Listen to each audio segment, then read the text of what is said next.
the OCR A-level exam, you need to be able to compare and evaluate both Plato's form of the good and Aristotle's prime mover.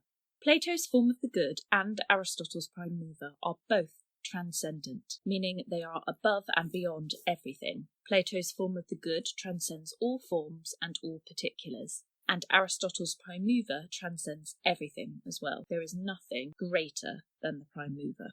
The form of the good is the cause of all that is good and true, and likewise Aristotle's prime mover is also the cause of all. Aristotle, however, focuses, remember, on the final cause, the telos of all. The prime mover is the end or the goal of everything, and in particular Aristotle talks about it being the final cause of all movement.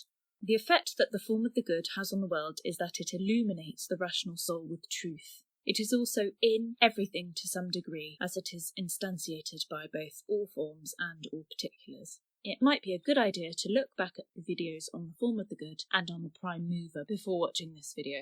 The way the prime mover is involved in the world is through not moving, remember, at all, but moving other things by being loved. So things are drawn to the end or the goal or the final cause that is the prime mover.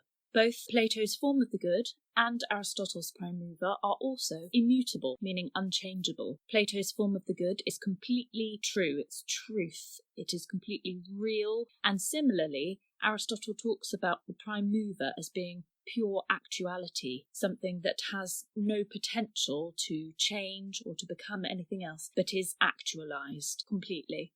Both the form of the good and the prime mover are perfection, or at least the prime mover is perfect, whilst the form of the good is perfection or goodness itself. It is intrinsically good, good for no other reason than for itself. And they are both incorruptible. Neither of them can change or break, become better or become worse. Both the form of the good and the prime mover are eternal and exist necessarily. The prime mover is also, remember in Aristotle's words, uncaused and unmoved.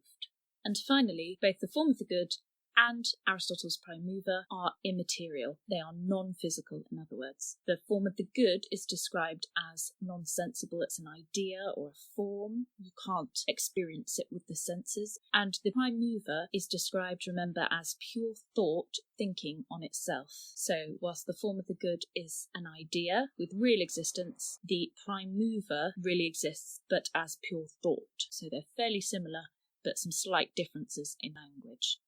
And that's it for the comparison. Make sure you look at the next video, which will be starting on the evaluation of the form of the good and the prime mover. This video has been brought to you by Jest Education. Thank you for watching, and please subscribe to find out more.